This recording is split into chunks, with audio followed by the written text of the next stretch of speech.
Now, let me say here and now, I have a few beliefs in my head and I want to put them down as some words. First off, the body is an amazing thing. It does things with such precision I am baffled by it day in and day out. How does my body know how to keep this heart beating? How does this body know not to stop breathing? And these are but its simplest tasks. It sleeps and dreams, and then, as the mind awakes, it does what the mind tells it to do. There are desires to eat and drink and fuck, yes, but mostly the body is busy with whatever we give it to occupy its time. And it is amazing. But at this time in our history, that is not all. Oh no, that is not all. There is a mind. We are slowly realizing how great the mind is. And we know the mind exists. It is there, and sure, we will talk later about the existence of a soul, but the mind for sure is real. We manifest our desires in our mind, and we determine how we view reality and how we utilize the brief moments our body is strong enough to keep breathing and keep that heart beating, and this is what I believe. I also know a thing or two about science and shit like that, and what I can say is that we evolved from a violent, impersonal past where we learned to squeak by and survive. We come from ancient descendants who lived in a world where food was scarce, death was likely on a daily basis, and finding a mate was our primary personal pastime. And food, of course, and water, and don't get eaten.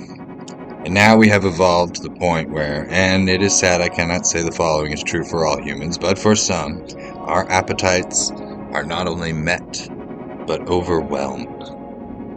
Food is not hard to come by. Someone is keeping us fed, whether it be ourselves and our jobs or some other means. Food should be a human right, and it is sad that it is not. There is enough to go around.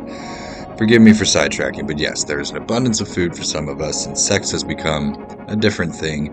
Reproducing seems inevitable with the amount we fuck. And that's not necessarily a bad thing, but I fear not to get distracted again from what I'm trying to say. We have the luxury of choice.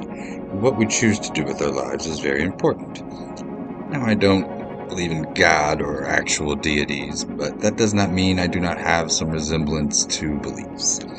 I do think we die, but I also realize that time keeps going. It keeps ticking. And it must reach a point where the clock bends and strikes 12 and we go around the loop again. Therefore, we just keep spinning through infinity again and again. And I have realized to my dismay that many of my fellow humans have a hard time grasping this simple fact that I can't help but stress every time my hand clutches a pen. Eternity has time for every possibility. That is the value of our concept of infinity. And not only that, but through pi, and through Fibonacci, and through the simple fact that theoretically, if you never died, you could count forever. You may have to start making up new numbers and it would take forever, but you could start at 1 and go to 2 and never stop. There is no limit. And through this fact alone, and through my weak human reasoning, I conduce that we must cycle through the life we are living many times. This is not the first time you will experience this moment. I can't say I know the exact nature of what I'm talking about, and this is where it becomes a time to talk about the human concept of a soul. For the purposes of this, the term soul will mean nothing more than a hypothetical essence that lives in the body you occupy like a ghost and lives on past the body's destruction.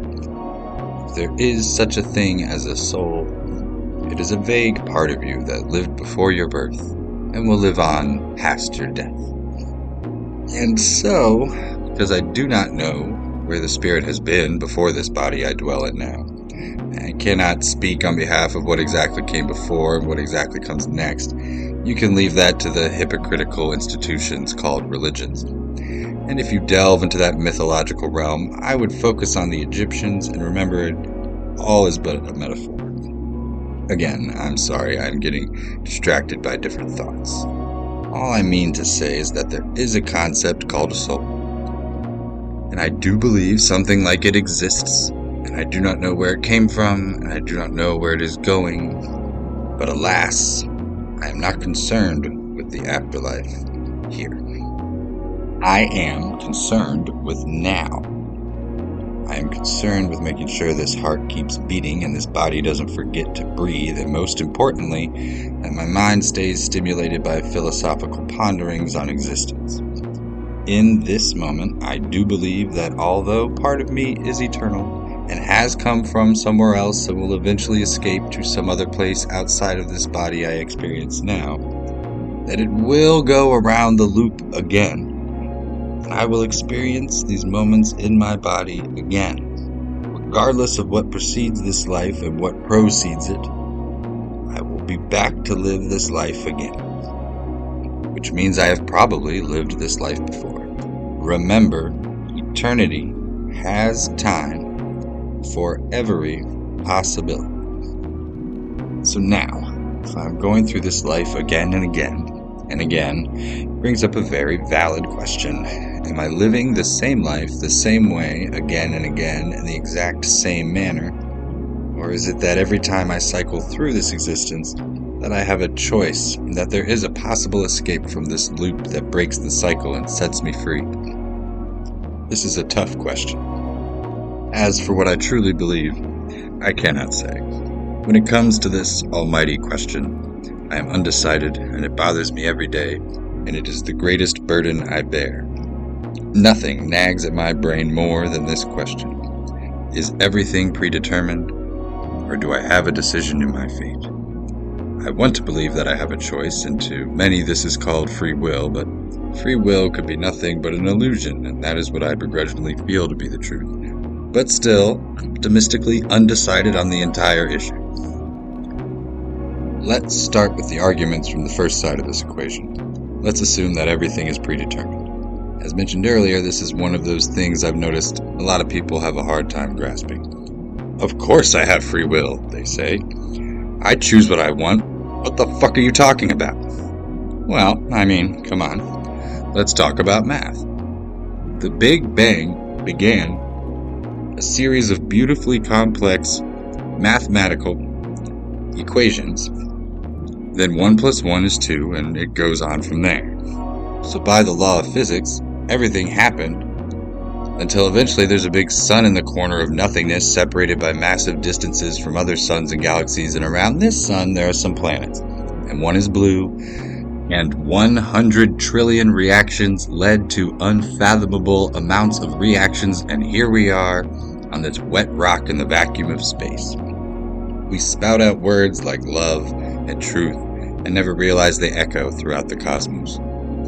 Even if you think every choice you make is a voluntary act of free will, it could also very well be the product of a mathematical equation resulting from the interaction of the billions of neurons in your brain. Even if you perceive it as a choice, and even if the math of the brain is incomprehensible to the brain itself, it does not negate the fact that there is math going on, and 1 + 1 = 2.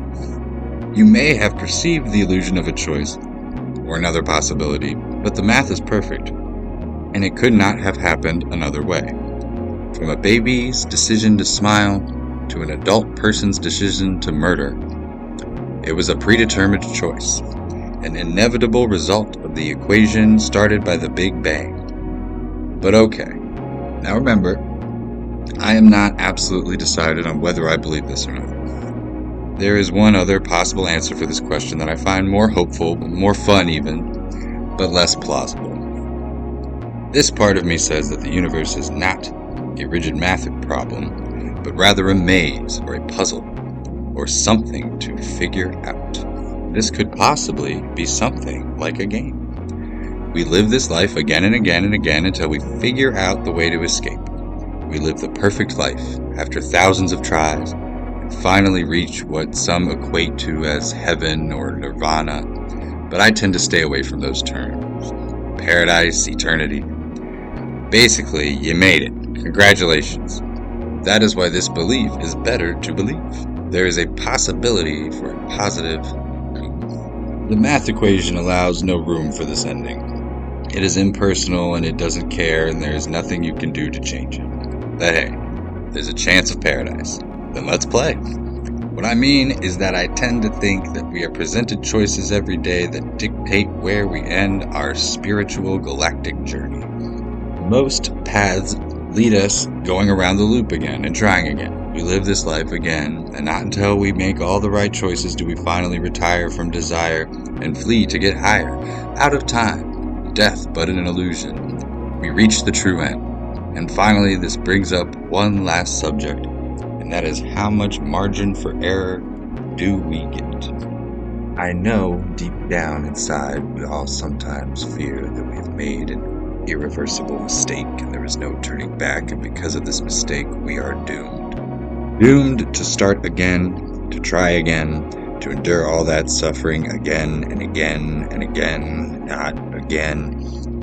And seriously, I do feel that there are multiple paths to the ultimate truth, albeit that they are scarce paths, and most of the travels are cyclical and lead nowhere but to the beginning again. But irreversible mistakes are what you might define as sins, unforgivable sins.